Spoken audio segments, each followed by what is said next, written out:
Everyone, today we are starting the chapter 2 latitudes and longitudes of class 6th NCERT Geography।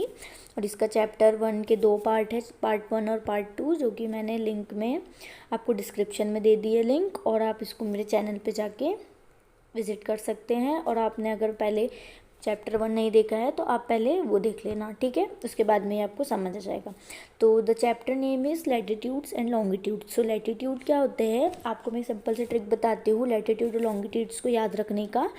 कि जो latitudes है ना, उसको आप समझना कि लेटे हुए, जो लेटी हुई लाइंस है जो हॉरिजॉन्टल फॉर्म में है वो लैटिट्यूड्स है। और जो लॉन्गिट्यूड है वो कैसी, वर्टिकल लाइंस है जो सीधी सीधी लंबी लंबी होती हैं, तो वो होती है वर्टिकल्स लाइन। तो लैटिट्यूड्स को हम हॉरिजॉन्टल लाइंस भी कहते हैं और वर्टिकल लाइन कहते हैं हम लॉन्गिट्यूड्स को, ठीक है। और ये जो लैटिट्यूड्स और लॉन्गिट्यूड्स है, इनकी क्यों ज़रूरत पड़ी हमें, क्योंकि हम लोग पुराने समय में समय का पता नहीं लगा सकते थे, और समय का पता लगाना तो बहुत ज़रूरी है। तो उस समय तो घड़ी नहीं हुआ करती थी ना, तो हमें कुछ ना कुछ तो पता लगाने के लिए, समय को पता करने के लिए, टाइम को डिटरमाइन करने के लिए हमने लैटिट्यूड्स और लॉन्गिट्यूड्स बताया। और ये समय के साथ साथ हमें क्या बताने में, डिस्टेंस बताने में भी हेल्प करते हैं कि कहाँ से कौन सी कंट्री से लेके दूसरी कंट्री तक का कितना डिस्टेंस है, ठीक है। तो ये सिर्फ एक लाइन्स है, ऐसा रियल में ऐसा कुछ भी नहीं है, बस ये इमेजिनरी लाइंस है जो कि जियोग्राफर्स और कार्टोग्राफर्स के द्वारा बनाई गई है। तो let's start with the chapter. In the previous chapter, you have read up that our planet Earth is not a sphere. It is slightly flattened at the North Pole and the South Pole, bulk in the middle. Can you imagine how it looks? You may look at the globe carefully in your classroom to get an idea. Globe is a true model miniature form of the Earth. ठीक है, तो अपन ने पिछले chapter में देखा था कि जो अर्थ है वो पूरी स्फीयर, पूरी एकदम गोल नहीं है, एक जैसी नहीं है। वो क्या है, नॉर्थ पोल से और साउथ पोल से क्या है, फ्लैटेंड है, थोड़ी चपटी है। जैसे कि आपको ये ग्लोब में दिख रहा है यहाँ पे कि ये थोड़ा सा क्या है, टिल्टेड है। तो जो अर्थ भी है वो अपनी एक्सिस पे एकदम सीधी नहीं होती, वो भी थोड़ी सी टिल्टेड होती है 66.5 डिग्री के उस पर। ये जो इसका एक्सिस है वो भी थोड़ा सा टिल्टेड है। तो जो हमारी अर्थ है वो कैसी है, थोड़ी तिरछी है। और जो ग्लोब है वो क्या है, एक मिनिएचर फॉर्म ऑफ अर्थ है। ग्लोब को देख के आप अच्छे से समझ सकते हैं कि हमारी अर्थ कैसी है। अपने घर में या फिर आपके स्कूल में ज़रूर होगा ग्लोब, आप एक बार ज़रूर देखना। ग्लोब्स में भी of varying size and types, big ones which cannot be carried easily, small pocket globes and globe like balloons which can be inflated and rear handy and carried with ease। जो globes होते हैं वो कैसे, बहुत सारे size और बहुत सारे टाइप्स के होते हैं। कुछ बड़े होते हैं और कुछ छोटे होते हैं, और कुछ क्या होते हैं जिनको बहुत आसानी से हम कैरी कर सकते हैं, और कुछ बहुत स्मॉल पॉकेट ग्लोब्स होते हैं जैसे कि बलून्स के जैसे होते हैं कुछ ग्लोब्स, जिसको हम पॉकेट में ईजिली रख के कहीं भी ले चल सकते हैं, ठीक है। तो which can be inflated and are handy and carried with easy. और इसको क्या कर सकते हैं, इन्फ्लेटेड मतलब हवा भरी हुई। तो कुछ ऐसे बैलून्स जैसे भी ग्लोब आते हैं जिन्हें हम आसानी से कैरी कर सकते हैं। और इसके बाद में the globe is not fixed, it can be rotate the same way as a top spin और a potter's wheel is rotated. जो ग्लोब है वो भी नॉट एक जगह पे ऐसा फिक्स रोटेट नहीं होता है, उसका भी जो क्या है थोड़ा सा टिल्टेड है, वो भी ऐसे ही बनाया है जैसी अर्थ है, ठीक है। जैसे कि एक जो पॉटर होता है वो कैसे अपनी स्पिन पे अपने पूरे पॉट को बनाता है घुमा घुमा के, उसी तरीके से ये भी अपने एक्सिस पे घूमता है, ठीक है। उसके बाद में on the globe countries, continents and oceans are shown in their correct size. तो ये जो ग्लोब है इसमें हमें क्या, कंट्रीज़, कॉन्टिनेंट्स और जो ओशियन है वो एकदम करेक्ट साइज़ में शो होते हैं, ठीक है। It is difficult to describe the location of a point on a sphere like the earth. और इतना स्फीयर जो अर्थ है हमारा, जो गोल नहीं है, इस पे बहुत मुश्किल है लोकेशंस को डिस्क्राइब करना। अब क्वेश्चन अराइज होता है कि तो फिर प्लेसेस को कैसे लोकेट करा जाएगा, क्योंकि हम जगह जगह जाके प्लेस तो नहीं देख सकते ना पूरे अर्थ में कि कहाँ पर क्या है। तो ये क्वेश्चन अराइज होता है। तो हमें क्या, कुछ सर्टेन पॉइंट्स चाहिए, रिफरेंस चाहिए, लाइंस चाहिए, जिससे कि हम लोकेशन ऑफ प्लेसेस को पता कर सकें। तो आपने नोटिस किया होगा कि एक निडल फिक्स है कहाँ पे, ग्लोब। और जो ग्लोब है वो टिल्टेड मैनर पे है, जैसा कि मैंने आपको बताया। तो वो जिस टिल्टेड मैनर में एक तरीके से वो टेढ़ी उस पर टिकी हुई है, उसे हम क्या कहते हैं, एक्सिस कहते हैं। और जो अर्थ है वो भी अपने एक्सिस पे थोड़ी सी टिल्टेड है। टिल्टेड होना मतलब थोड़ी झुकी हुई। 2 points on the globe through which the needle passes are 2 poles. और जो ये जो एक्सिस है आप यहाँ पे देख रहे हो, यहाँ पे आपको एक्सिस दिख रही होगी, इधर नीचे क्या है, साउथ पोल, ऊपर नॉर्थ पोल है। तो ये जो इसकी एक्सिस है ये कहाँ पर टिकी हुई है, नॉर्थ पोल पर।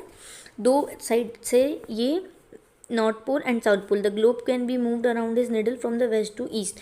और ये जो धरती है वो कैसे घूमती है, ये नॉर्थ पोल जो है धरती कैसे घूमती है, वेस्ट टू ईस्ट घूमती है, ठीक है।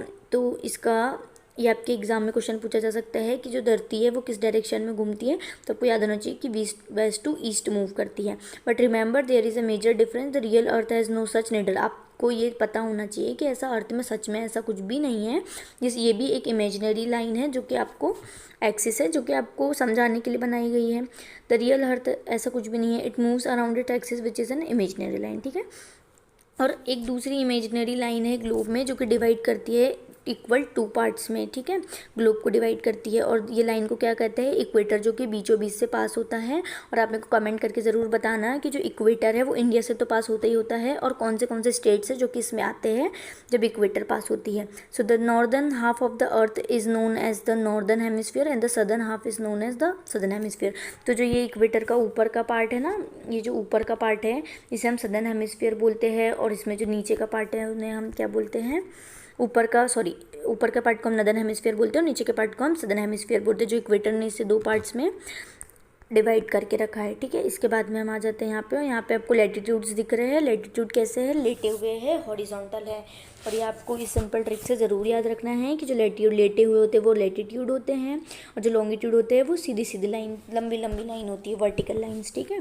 आपको एग्जाम में ज़रूर आएगा difference between latitude and longitude, और बच्चे इसमें बहुत ज़्यादा कन्फ्यूज़ होते हैं, तो आपको इसमें कन्फ्यूज़ होने की बिल्कुल भी ज़रूरत नहीं है।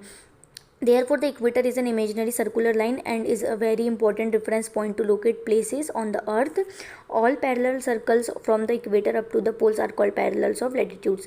और जो ये latitudes है ये क्या होते हैं, एकदम पैरेलल होते हैं एक दूसरे के। आपको जैसे कि यहाँ पे डायग्राम में दिख रहा है कि सारे latitudes क्या है, पैरेलल है एक दूसरे के, इसलिए इन्हें क्या कहा जाता है, पैरेलल latitudes कहा जाता है। और जो latitudes होते हैं वो हमें टाइम बताने में बहुत ज़्यादा मदद करते हैं। और जो latitude है उन्हें डिग्रीज़ में क्या करा जाता है, डिग्रीज़ में उन्हें मापा जाता है। उसके बाद में the equator represent 0 degree latitude, और जो इक्वेटर है वो क्या रिप्रेजेंट करता है, 0 डिग्री लैटिट्यूड। जो इक्वेटर है वहाँ पे 0 डिग्री लैटिट्यूड होता है, ठीक है। Since the distance from the equator to either of the poles is 1/4 of a circle round the earth. और जो डिस्टेंस होता है कहाँ से, इक्वेटर से लेके पोल्स तक के, वो कितना होता है, उसका 1/4 पार्ट होता है पूरे सर्कल का, ठीक है।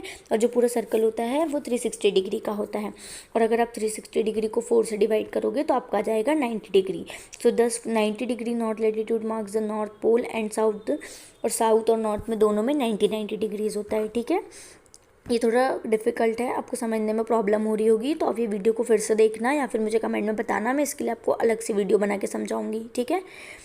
As such all parallels north of the equator are called north latitude. तो जितने भी नॉर्थ में पैरेलल लैटिट्यूड्स हैं उन्हें नॉर्थ लैटिट्यूड्स कहा जाता है, ठीक है। सिमिलरली ऑल पैरेलल्स, और जैसे साउथ में जो पैरेलल लैटिट्यूड्स हैं उन्हें साउथ लैटिट्यूड्स कहा जाता है। Then the value of each latitude is therefore followed by either the word north और south. Generally this is indicated by the letter N और एस। जो नॉर्थ है उसे एन से इंडिकेट करा जाता है, और जो साउथ है उसे एस से। और जैसे कि एग्जाम्पल दिया हुआ है यहाँ पे कि जो चंद्रपुर है महाराष्ट्र में इंडिया में, और जो वेलो है ब्राज़ील साउथ अमेरिका में लोकेटेड है, वो एकदम सेम पैरेलल लोकेटेड है लैटिट्यूड 20 डिग्रीज लैटिट्यूड पे, ठीक है। और but the former is 20 degree north of the equator and the latter is 20 degree south of it. We therefore say that Chandrapur is situated at north 20 degree, जो चंद्रपुर है वो 20 degree north latitude पे situated है, और जो ये वेलो है साउथ अमेरिका ब्राज़ील में, ठीक है, ये कहाँ पर सिचुएटेड है, ये 20 डिग्री साउथ में, ठीक है। उसके बाद में हम आ जाते हैं इम्पोर्टेंट पैरेलल ऑफ लैटिट्यूड्स। अब इम्पोर्टेंट पैरेलल्स ऑफ लैटिट्यूड क्या है, लैटिट्यूड में बहुत सारी लाइन होती है बट उसमें इम्पोर्टेंट कौन सी है, तो यहाँ पे आप डायग्राम में देखो आपको दिखेगा। सबसे पहले आपको इनको याद रखना है, ये बहुत ज़रूरी है। इक्वेटर को याद करना है आपको, फिर उसके ऊपर आपको Tropic of Cancer and Tropic of Capricorn, then ऊपर आर्टिक सर्कल और नीचे एंटार्क्टिक सर्कल, ठीक है। और फिर सबसे लास्ट में क्या है, फ्रिजिड जोन, और फिर नॉर्थ पोल और साउथ पोल। और आपको इनकी डिग्री भी याद रखनी है कि कितने कितने डिग्री पर कौन सा है, ठीक है। इसके बाद में आपको जोन याद करने हैं, और इक्वेटर जो है वो तो सेंटर में होती है, आपको पता ही है। और उसके ऊपर आपको ऐसे याद कर लेना है कि ट्रॉपिक ऑफ कैंसर और ट्रॉपिक ऑफ कैप्रिकॉन आपको एक साथ याद कर लेना है। फिर आर्टिक सर्कल और एंटार्क्टिक सर्कल आपको एक साथ याद कर लेना है। और फिर फ्रिजिड जोन तो दोनों तरफ सेम ही है, और जो ऊपर होता है वो नॉर्थ पोल होता है, और जो नीचे होता है वो साउथ पोल होता है, ये तो आपको याद ही रहेगा। Then besides the equator 0 degree the north pole 90 degree and south pole 90 degree, दोनों में 90 डिग्री होता है नॉर्थ पोल और साउथ पोल में, ठीक है। फिर 4 इंपॉर्टेंट पैरेलल लैटिट्यूड कौन से होते हैं, ट्रॉपिक ऑफ कैंसर जो कि 23.5 डिग्री नॉर्थ है, नॉर्थ हेमिस्फीयर में है, और जो ट्रॉपिक ऑफ कैप्रिकॉर्न है वो भी 23 डिग्री एंड हाफ साउथ में, सेम होता है इनका, ठीक है, डिग्री, वो याद करने में आसानी रहेगी। An Arctic Circle at 60 degree and half and Antarctic also 66 degree and half, ठीक है, ये भी इक्वेटर में होता है। तो ये आपको अच्छे से याद कर लेना है ये डायग्राम को, ठीक है। इसके बाद में हम आ जाते हैं heat zones of the earth. The midday sun is exactly overhead at least once a year on all latitudes in between the Tropic of Cancer and the Tropic of Capricorn. This area is therefore receive the maximum heat and it is the torrid zone. अब क्या होता है heat zone, मतलब कि अर्थ में कहाँ पे heat zone है जहाँ पे बहुत ज़्यादा गर्मी होती है, गर्मी पाई जाती है, वो कहाँ पे है? तो वो कहाँ है? वो ट्रॉपिक ऑफ कैंसर और ट्रॉपिक ऑफ कैप्रिकॉर्न के बीच में जो टॉरिड जोन है, जो ट्रॉपिक ऑफ कैंसर और ट्रॉपिक ऑफ कैप्रिकॉर्न के बीच में आता है, ये मैं आपको यहाँ पे दिखाती हूँ।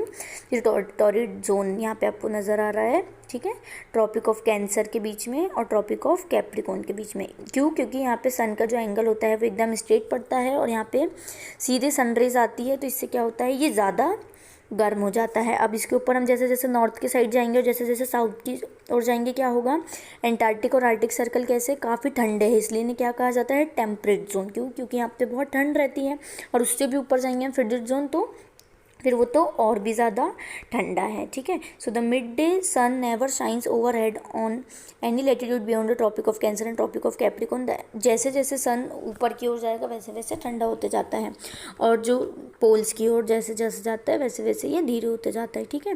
फिर northern hemisphere and the Tropic of Capricorn and Antarctic Circle in the southern hemisphere have moderate temperature. और जो एंटार्क्टिक और आर्टिक होता है इनमें तो थोड़ा सा मॉडरेट मतलब क्या, ना ज़्यादा ठंडा ना ज़्यादा गर्म, और फिर इसलिए इन्हें क्या कहा जाता है, टेम्परेट जोन। फिर जो एरियाज अलाइंग है, जो आर्टिक और एंटार्क्टिक है, ये तो फ्रिजिड जोन है, बहुत ही ज़्यादा ठंडे होते हैं, जैसे कि मैंने आपको अभी बताया डायग्राम देख के, ठीक है। फिर हम यहाँ पे आ जाते हैं लॉन्गिट्यूड। लॉन्गिट्यूड मतलब लॉन्ग, लंबी लाइंस, जो कि वर्टिकल लाइन होती है, उन्हें हम क्या कहते हैं, लॉन्गिट्यूड्स, ठीक है। फिर जो जितने भी लॉन्गिट्यूड्स होते हैं वो सारे ऊपर जाके मिल जाते हैं, कहाँ पर, ऊपर पोल पे, ठीक है, नॉर्थ पोल पे जाके मिलते हैं। तो ये हमको ऐसा लैटिट्यूड में नहीं होता है, लैटिट्यूड में लाइंस मैच नहीं होती, वो एकदम पैरेलल डिस्टेंस पे होती है, बट लॉन्गिट्यूड्स में क्या होता है, एक नॉर्थ पोल पे जाके सारे लॉन्गिट्यूड्स लाइंस मिल जाती है, और जो लॉन्गिट्यूड्स की लाइन होती है इन्हें हम मेरिडियन लाइंस भी कहते हैं, ठीक है। And you can see for example that tonga island, एक टोंगा आइलैंड है पैसिफिक ओशन में, और एक मेरिटियस आइलैंड है इंडियन ओशन में, जो कि सिचुएटेड है 20 डिग्री पे पैरेलल, एकदम 20 डिग्री साउथ में, ठीक है। इसके बाद में हम आगे आ जाते हैं, and the distance between them are measured in degrees of longitude. और जो लॉन्गिट्यूड की को हम कैसे, इसकी जो लाइंस इसको मेजर करते हैं, हम डिग्री में करते हैं। Each degree is further divided into minutes, एक एक डिग्री इसके मिनट्स में डिवाइडेड है और मिनट सेकेंड में डिवाइडेड है, ठीक है। और इसके बाद में unlike parallels of latitude all meridians line are of equal length, और जितनी भी इसकी लाइन्स है वो सारी उनकी इक्वली लेंथ होती है, और ये बहुत डिफिकल्ट होता है नंबर ऑफ मेरिडियंस को गिनना, और कहाँ से क्या शुरू करे, कैसे समय को पता करे। इसके लिए क्या हुआ, सारी कंट्रीज़ ने मिलकर डिसाइड किया कि जो ग्रीनविच है, जो ग्रीनविच सिटी है वो कहाँ पर है, लंदन में, और लंदन कहाँ पर है, यूके में, ठीक है, और यूके की कैपिटल भी लंदन ही है। तो ये जो ग्रीनविच सिटी है, तो इसमें ब्रिटिश रॉयल ऑब्जर्वेटरी ने क्या बताया कि यहीं से प्राइम मेरिडियन लाइन शुरू होगी, और अब सारी कंट्रीज ऐसा ही मानेंगी, ठीक है। तो इसको प्राइम मेरिडियन लाइन भी कहा जाता है, ठीक है, और ग्रीनविच इसके लिए बहुत फेमस है। Then its value 0 degree longitude, और इसका डिग्री कितना है, 0 डिग्री है। And if we count 180 degree eastward as well as 180 degree westward, हम ईस्ट की तरफ अगर इसको नापेंगे तो भी ये 180 डिग्री है, वेस्ट की तरफ भी 180 डिग्री है।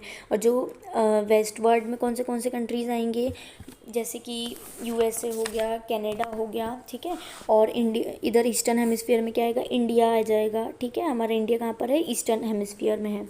इसके बाद में हम आ जाते हैं therefore the longitude of a place is followed by the letter E for the east. E कहाँ, ईस्टर्न हेमिस्फीयर के लिए ई यूज़ होता है, और वेस्टर्न हेमिस्फीयर के लिए डब्ल्यू यूज़ होता है। And interesting to note that 180 degree east and 180 degree west meridian are on the same line, और ये दोनों 180 डिग्री पे ईस्ट एंड वेस्ट मेरिडियंस क्या है, सेम लाइन पे है, ठीक है। अब आपको देखना है, आपने यहाँ पे देख लिया कैसे डायग्राम में। Now look at the grid of the parallels of latitude meridians longitude globe, आप ग्लोब पे देख सकते हैं, और अब आप कोई भी जगह को लोकेट कर पाएंगे अगर आपको पता होगा कि किस डिग्री पर, कौन सी डिग्री पर, कितने डिस्टेंस पे दूसरी कंट्रीज़ है, या कोई भी प्लेस आप आराम से लोकेशन को वो कर सकते हैं, यहाँ पे पता कर सकते हैं कि कौन सी लोकेशन कहाँ पर है, ठीक है, इसकी लॉन्गिट्यूड की मदद से।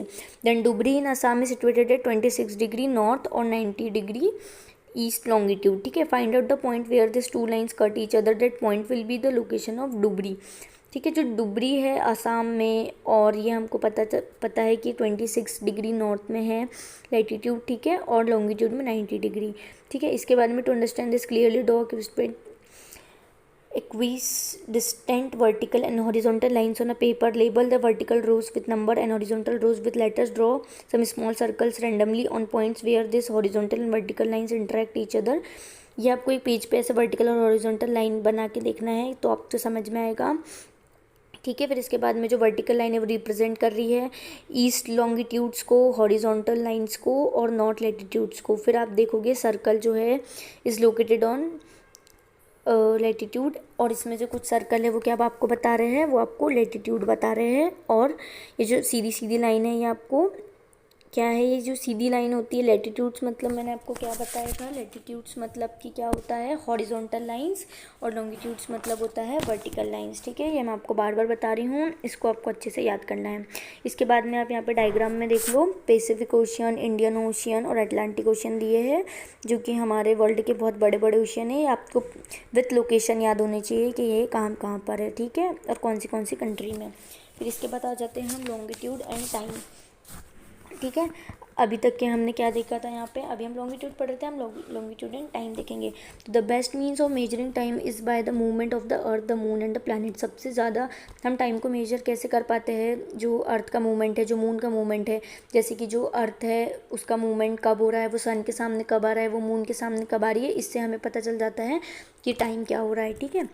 तो फिर क्या होता है, the sun regularly rises and sets every day and naturally it is the best timekeeper throughout the world. ये पूरे वर्ल्ड के लिए बहुत अच्छे टाइम कीपर है कि जब सन सेट होता है, जब हमें पता चलता है सुबह है, जब सन सेट होता है जब हमें पता चलता है शाम है, सुबह होता है तो सनराइज़ होता है जब पता चलता है कि सुबह है, सुबह शाम हमें इससे ही पता चल जाता है, ठीक है।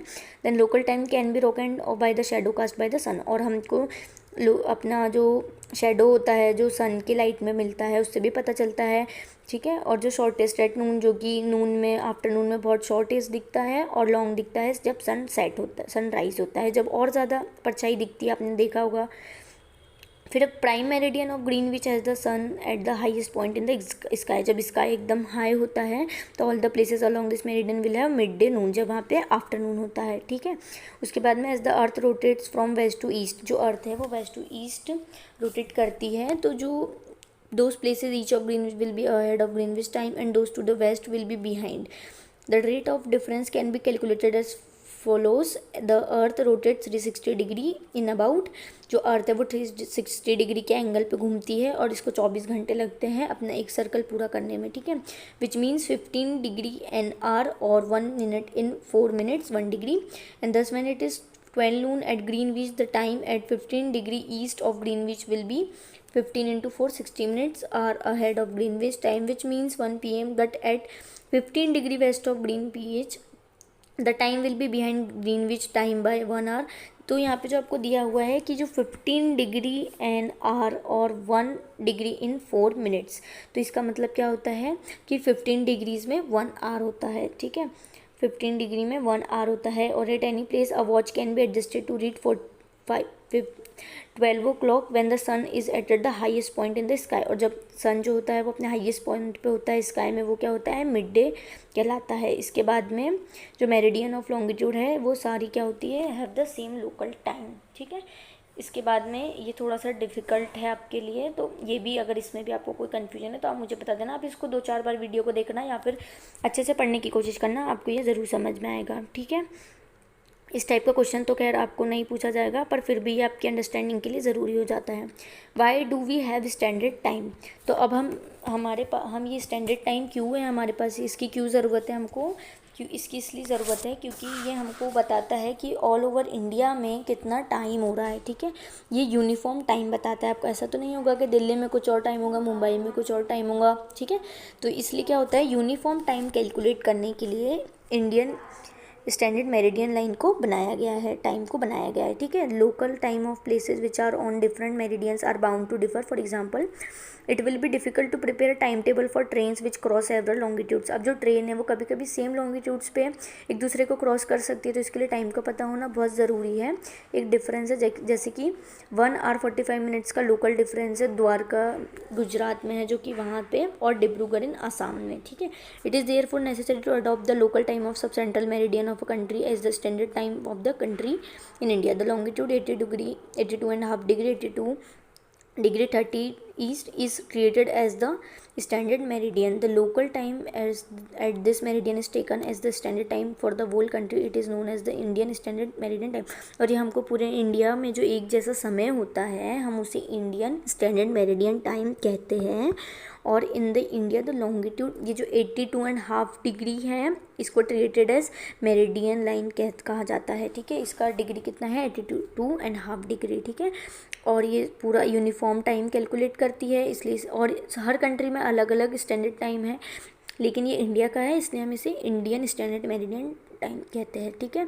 और ये भी एक इमेजिनरी लाइन है। ये यहाँ पे अगर आपको समझ नहीं आ रहा हो तो आप यहाँ पे अच्छे से देख सकते हैं 82.5 डिग्री पे है ये स्टैंडर्ड मेरिडियन टाइम, ठीक है, लाइन अच्छे से देख लो आप इसको। इसके बाद ये पीछे आपको क्या दिया हुआ है, ये एक छोटी सी स्टोरी दी है आपको। Kabir lives in a small town near Bhopal. He tells his friend Alok that they will not be able to sleep tonight. जो कबीर है वो क्या कहता है अपना, वो भोपाल में रहता है जो कि एमपी की कैपिटल है, ठीक है। और आपको ये बताना है कि ये जो भोपाल है ये क्यों फेमस है और इसे एमपी की कैपिटल क्यों रखा गया है, आप मुझे कमेंट में करके ज़रूर बताना। फिर इसके बाद वो अपने दोस्त को बोलता है कि वो कल रात को सो नहीं पाए, तो a day and night cricket match between India and England had started 2 PM in London. क्योंकि 2 बजे क्या हुआ, लंदन में ये गेम स्टार्ट हुआ था match. This means that the match would begin eight 7:30 PM, जो कि इंडिया में 7:30 बजे India and finish well into the night. Do you know what is the time difference between India and England. तो वो क्या कहता है कि 2 बजे लंदन में ये मैच जो है वो शुरू हुआ था, इसका मतलब कि इंडिया में ये 7:30 बजे इन इंडिया उस समय इंडिया में 7:30 बज रहे थे and finish well into the night, और ये नाइट में ख़त्म हो गया था। तो क्या तुमको पता है कि ये difference between India and England का टाइम, तो India located east of Greenwich, ठीक है, 82.5 degree 30 degree 5 hours and 30 minutes ahead of GMT, so it will be 7:30 PM in India when it is 2 PM इन। तो इससे क्या पता चलता है कि जो ग्रीनविच है वो 82 डिग्री एंड 30 पे है, तो उससे 5 घंटे 30 मिनट क्या है आगे है टाइम। तो अगर वहाँ पे चल रहा है 2 PM बज रहे हैं अगर लंदन में, तो इंडिया में 7:30 बज रहे थे उस वक्त। तो some countries have a great longitudinal extent, so they have adopted more than 1 standard time. For example in Russia there are as many as 11 standard time. The earth has been divided into 24 time zones of 1 hour each zone thus covers 15 degree longitude. Russia में तो क्या है 11 standard time से, ताकि वो अपने country का time को और अच्छे से डिफाइन कर सके। और रशिया तो आपको पता है वैसे भी बहुत वेल डेवलप्ड कंट्री है, ठीक है। इसके बाद में ये चैप्टर आपका यहाँ ख़त्म हो जाता है और ये हमारा एक ही पार्ट में ख़त्म हो चुका है। इसके बाद में अगर आपको NCERT सॉल्यूशन चाहिए तो आप मुझे कमेंट करके ज़रूर बताना, और आज का लेक्चर आपको कैसा लगा वो भी मुझे ज़रूर बताना, ठीक है। So bye bye, take care, thank you.